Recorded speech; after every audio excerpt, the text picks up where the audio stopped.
Hi friends, welcome back to my channel Manisha Chintakula. ఈరోజు నేను explore చేయబోతున్న ప్లేస్ వచ్చి రాజమహేంద్రవరంలో గౌతమి ఘాట్ దగ్గరలో ఉన్న ఇస్కాన్ టెంపుల్.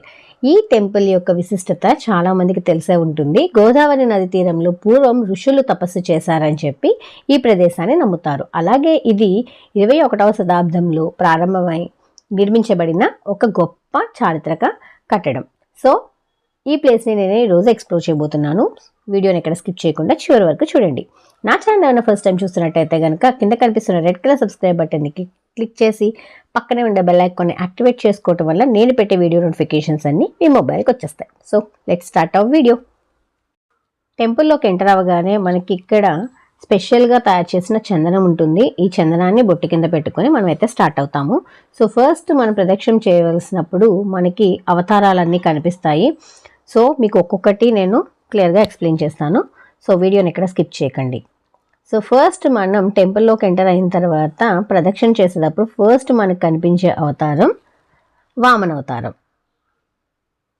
సో ఈ వామన అవతారాన్ని దర్శించుకొని మనం మళ్ళీ ప్రదక్షిణ అనేది స్టార్ట్ చేస్తాం. సో మనకి ఇలా మొత్తం దశావతారాలు విగ్రహ రూపంలో పెట్టడం జరిగింది. సో టెంపుల్ చూస్తున్నారు కదా ఎంత ఐకానిక్గా ఉందో. రెండవ అవతారం శ్రీ పరశురామ అవతారం. నెక్స్ట్ మూడో అవతారం వచ్చేసి శ్రీరామ అవతారం. దక్షిణ భారతదేశంలో బెంగళూరులో ఉన్న ఇస్కాన్ టెంపుల్ మొదటి స్థానంలో ఉంటే గనక రాజమహేంద్రవరంలో ఉన్న ఈ ఇస్కాన్ టెంపుల్ రెండవ స్థానంలో ఉంది. సో చూస్తున్నారు కదా వాతావరణం అంతా ఎంత ఆహ్లాదకరంగా ఉందనేది. పక్కనే గోదావరి. నాలుగో అవతారం వచ్చేసి మనకి శ్రీ బలరామ అవతారం. సో ఇక్కడ మనకి ఫోన్స్ అనేవి అలౌ చేస్తారు. మనం ప్రదక్షిణ చేసేటప్పుడు అంతా కూడా ఫోన్స్ అలౌడ్, లోపలికి వెళ్ళిన తర్వాత మాత్రం ఫోన్స్ నాట్ అలౌడ్. సో ఇక్కడ మీరు ఎంత ఫోటోగ్రఫీ అయినా తీసుకోవచ్చు, ఎన్ని ఫొటోస్ అండ్ వీడియోస్ తీసుకున్నా ఏమీ అనరు. కానీ ఆలయం లోపలికి వెళ్ళిన తర్వాత మాత్రం ఫోటోగ్రఫీ నాట్ అలౌడ్. అండ్ ఈ ఇస్కాన్ టెంపుల్ యొక్క టైమింగ్స్ అయితే కనుక ఈవినింగ్ చాలా బాగుంటుంది, ఎందుకంటే ఫుల్గా లైట్స్ తోటి చాలా బాగుంటుంది. అండ్ ఉదయం 4:30 నుండి ఉదయం 10 గంటల వరకు ఈ ఆలయం ఓపెన్లో ఉంటుంది. అండ్ మళ్ళీ సాయంత్రం 4:30 నుండి రాత్రి 8:30 వరకు ఓపెన్లో ఉంటుంది. రిమైనింగ్ టైం అంతా కూడా టెంపుల్ క్లోజ్ అయి ఉంటుంది. సో మీరు మ్యాక్సిమం ఈవినింగ్ రావడానికే ప్రిఫర్ చేయండి. ఐదో అవతారం వచ్చేసి మనకి శ్రీ బుద్ధ అవతారం. ఇక్కడ చూస్తున్నారు కదా, ఇక డిఫరెంట్ తులసి పత్రాలను అయితే వీళ్ళు పెంచుతున్నారు, తులసి మొక్కలని. సో కృష్ణుడికి తులసి పత్ర అంటే చాలా ఇష్టం కదా, సో అందు గురించే డిఫరెంట్ తులసి మొక్కలను అయితే ఇక్కడ పెంచడం జరుగుతుంది. అండ్ ఇక్కడ స్పెషాలిటీ ఏంటంటే సంపింగ పూలు అనేవి మనకు గ్రీన్ కలర్, ఎల్లో కలర్లో ఉంటాయి కదా, కానీ ఇక్కడ సంపింగ చెట్లు అయితే వైట్ కలర్లో ఉన్నాయి ఫ్లవర్స్. అదే ఈ ఇస్కాన్ టెంపుల్లో మరొక స్పెషాలిటీ.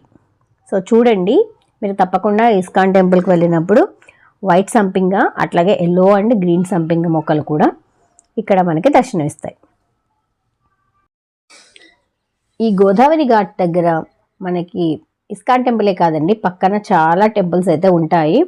సో అన్నిటినీ కూడా మనం దర్శించడానికి చాలా టైం అయితే పడుతుంది. కానీ ఇవన్నీ కూడా నైట్ టైం చూస్తే లైటింగ్స్ తోటి చాలా అందంగా ఉంటాయి. సో ఇస్కాన్ టెంపుల్ మాత్రం ఈ నైట్ టైంలో మాత్రం విజిట్ చేయడం మర్చిపోకండి. మిగతా టెంపుల్స్ అన్ని డే టైంలో చూసినా ఇస్కాన్కి మాత్రం నైట్ టైం వెళ్ళండి. అండ్ నెక్స్ట్ ఇప్పుడు మనం చూడబోతున్న 6వ అవతారం వచ్చి శ్రీ కల్కి అవతారం. నెక్స్ట్ 7వ అవతారం వచ్చి శ్రీ మత్స్య అవతారం. 8వ అవతారం వచ్చి మనకి శ్రీ కూర్మ అవతారం. అండ్ 9వ అవతారం వచ్చి మనకి శ్రీ వరాహ అవతారం. సో ఇలా మనం ప్రదక్షిణ అంతా కంప్లీట్ చేసుకున్నాము. ఇప్పుడు టెంపుల్ లోపలికైతే వెళ్దాం.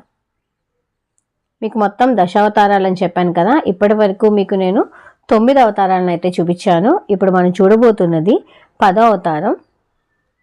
సో దీంతో మన ప్రదక్షిణ అయితే కంప్లీట్ అవుతుంది. సో 10వ అవతారం వచ్చేసి మనకి శ్రీ నరసింహ అవతారం. సో ఇలా మనం దశావతారాలని కంప్లీట్ చేసుకుని టెంపుల్ లోపలికి అయితే వెళ్తున్నాము. మీకు బ్యాక్గ్రౌండ్లో మ్యూజిక్ వినిపిస్తుంది కదా, హరే రామ హరే కృష్ణ అంటూ ఇంకా మొత్తం మనకి ఇస్కాన్లో ఈ స్వరమే వినిపిస్తుంది అనమాట. లోపలికైతే ఎంటర్ అయ్యాము. సో ఇక్కడ నేను చాలా కష్టంగా అయితే కొన్ని క్లిప్స్ తీశాను. రిమైనింగ్ అయితే ఫొటోస్ మీకు యాడ్ చేస్తాను.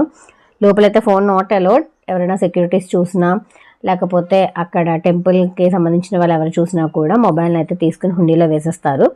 సో లోపలైతే మనం చాలా పీస్ఫుల్గా ఉంటుంది. మొత్తం అన్ని దేవుళ్ళు కలిసి ఉంటారు అక్కడ. రాధాకృష్ణ, అట్లాగే వెంకటేశ్వర స్వామి అండ్ పూరి జగన్నాథుడు, ఇట్లా టెంపుల్ లోపలైతే మనకి దర్శనమిస్తారు. సో అందరినీ మనం దర్శించుకుని చాలా పీస్ఫుల్గా మనం ఆలయం బయటకైతే రావచ్చు. సో టెంపుల్ లోపలే మనం గ్రౌండ్ ఫ్లోర్కి వస్తే కనుక మ్యూజియం దర్శించవచ్చు. అట్లాగే కృష్ణుడికి సంబంధించిన భగవద్గీత దగ్గర నుంచి హ్యాండ్ బ్యాగ్స్ దగ్గర నుంచి అన్ని షాపింగ్ ఉంటుంది. ఆ షాపింగ్ చేయొచ్చు. నెక్స్ట్ ఇక్కడే మనకి అన్నదానం కూడా చేస్తున్నారు. సో ఇదండి వాళ్ళ వీడియో. ఐ హోప్ వీడియో నచ్చితే మీ ఫ్రెండ్స్ అండ్ ఫ్యామిలీ మెంబర్స్కి షేర్ చేయండి. సబ్స్క్రైబ్ చేయడం మర్చిపోకండి.